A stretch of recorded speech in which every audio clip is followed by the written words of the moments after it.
Here we are again, Willy and Willy coming at you with part 4 of 6 of our series. We are talking about keeping the vibe high, manifestation, the 369 technique, and quantum intelligence. Today we're going to start with a question. Here it is. Did you know that as much as 80 to 90% of your thoughts are considered automatic, existing primarily in the subconscious? These thoughts control our emotions and our behaviors, even when we don't know that these thoughts even exist. Now, knowing that our thoughts can be automatic and that our thoughts are energy, as everything is, we can easily see how the development of quantum intelligence will be of benefit. Willy and I shared a Zoom call earlier where he performed a reverie session with me. He also taught me how to do a reverie session. That's just how awesome Willy is.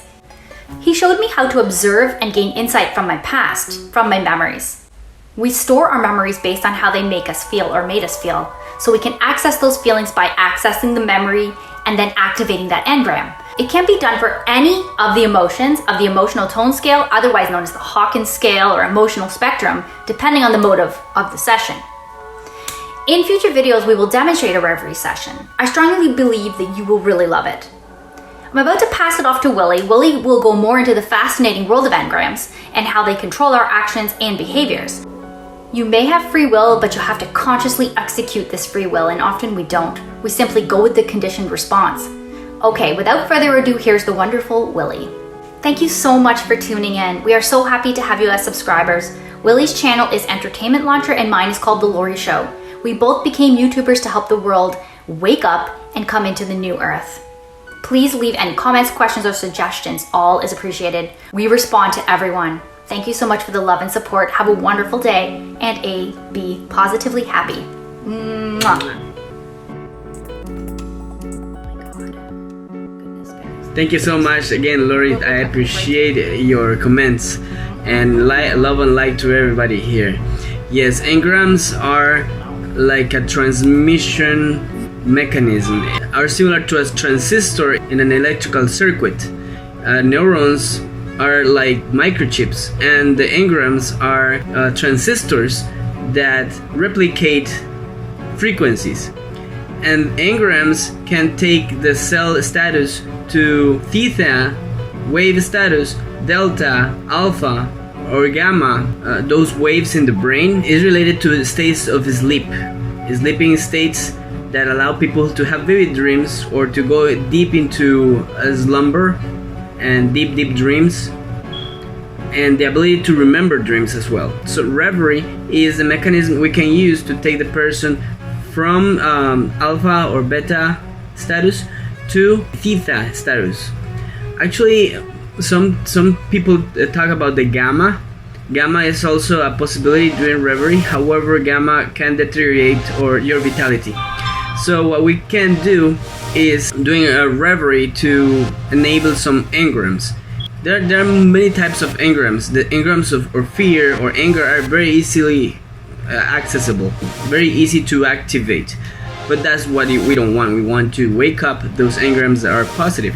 Sometimes we have to go to the engrams that are negative, that are related to the emotional tone scale. There's engrams for every single line, every single tone in the vibration spectrum of the Hawkins scale or the emotional tone scale. So first of all, we have to understand that our mind has a protection system. The protection is keeping the mind in a state of no, in an emotional no. The emotional no keeps the person in the now. However, when we open the door to an emotional yes, your subconscious mind will come to the present. So reverie consists in opening that door by changing the emotional status of the person to a yes. Then when the person accepts the conditions, the subconscious mind takes the control or becomes available for us to go deep into the memories, into our timeline. With this little video, I'm going to explain how bad engrams are created. I'm going this example of a zebra. So here it is. We're going to use an illustration. There was a zebra that was eating grass in the plains, and she finds oranges, and around the oranges, bugs. Those are beetles. And she was just enjoying the delicious oranges and seeing the beetles, and suddenly she got attacked by a lion. She was having in her mouth the smell and the flavor of oranges, and in her sight she was able to see bills while she was attacked by a lion, a predator.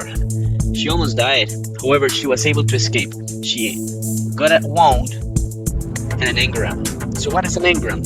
We're going to explain with this illustration what is an engram in a brief way. The engram remained while the wound, the physical wound, healed. And the engram is the association the zebra will make with oranges, beetles, and the attack from a predator. So from the rest of her life, she will run away from oranges and beetles. She might eat oranges, she might see beetles, nothing happened. But if she sees both together, something will tell her that there is something terribly wrong, and she will re-experience the attack from a lion. So the presence of oranges and beetles will re-stimulate the engram, and that will put her in a mode of survival, irrational survival mode. The mind of the zebra now had bad sectors. That's the engram. Imagine that the brain of the zebra is like a hard drive in a computer with registry errors. Factor. Now we can compare this illustration to a human expression. Let's say this woman is asked, why do you say you cannot do that? I don't understand. You should be able to do that. She replies, it's because I know myself.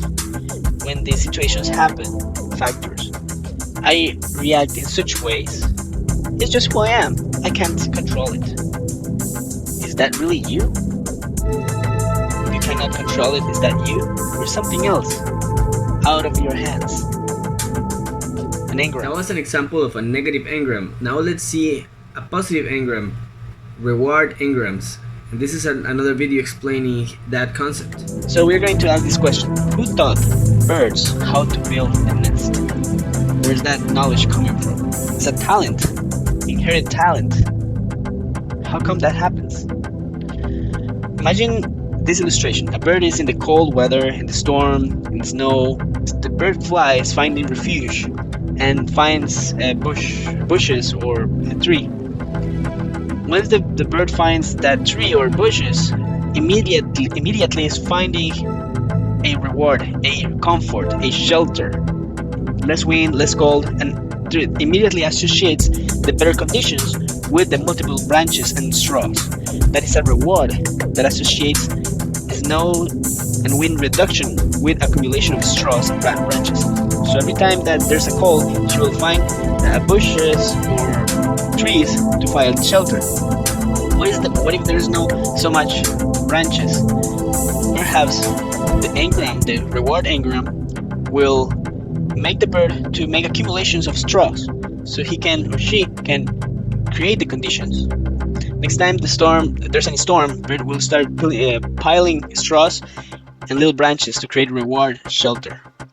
The reward engram gets printed as a proteinic information in its cells, and that bird can inherit that knowledge to their breeds, to the next generations. And after generation, the talent and the technique of building nests or accumulation of straws will increase, will enhance, will be streamlined and refined to what we have today. You see how complex and resistant are those nests? They're just splendid architects, splendid constructors. And that's because an engram that is inherited and improved as an instinct. Same happens also to monkeys and other animals that eat fruits.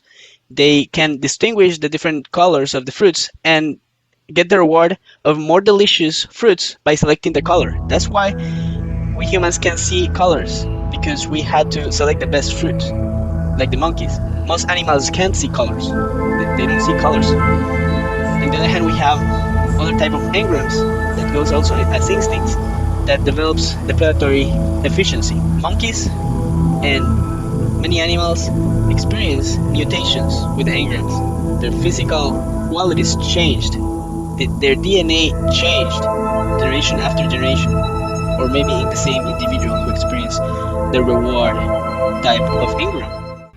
So when they learn something and it is repeated and repeated over and over again, the engrams became re-stimulated. By re-stimulation of engrams, animals can alter their DNA.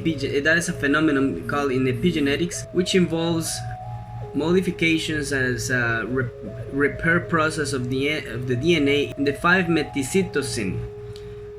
That is a process that imprint natural qualities to the DNA, and that DNA is inherited to the next generation. Their offsprings inherit that engram, but it's no longer an engram. It becomes an instinct when their children inherit that knowledge that they obtain during that life. It is a process of acquisition of totipotency and pluripotency that transports epigenetic inherited in the next generation and the next generation. So those positive engrams of reward are enhancing your intelligence because it gives you qualities. Those abilities can enhance your productivity, your efficiency, and your success in life. That is about reward. It's about self-love. It's everything about love.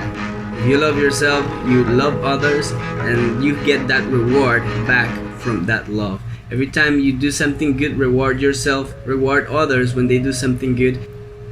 You can re-stimulate positive engrams in others by giving love. One important aspect about doing reverie is that when you activate an engram, that engram resonates in your whole body, and that engram is vibrating like a transistor, is amplifying a vibration not just in the current timeline but in the multiverse. You have access to other layers of the multiverse, so you become multidimensional in that aspect. You can jump in the quantum field. By doing reverie, you enable that quantum jumping ability, and you can have out-of-body experiences. You can access other realities, and you can actually think, what would happen if instead of me doing A, B, or C, how my life would be different if I would make a different decision. There is a lot of endless possibilities by doing this.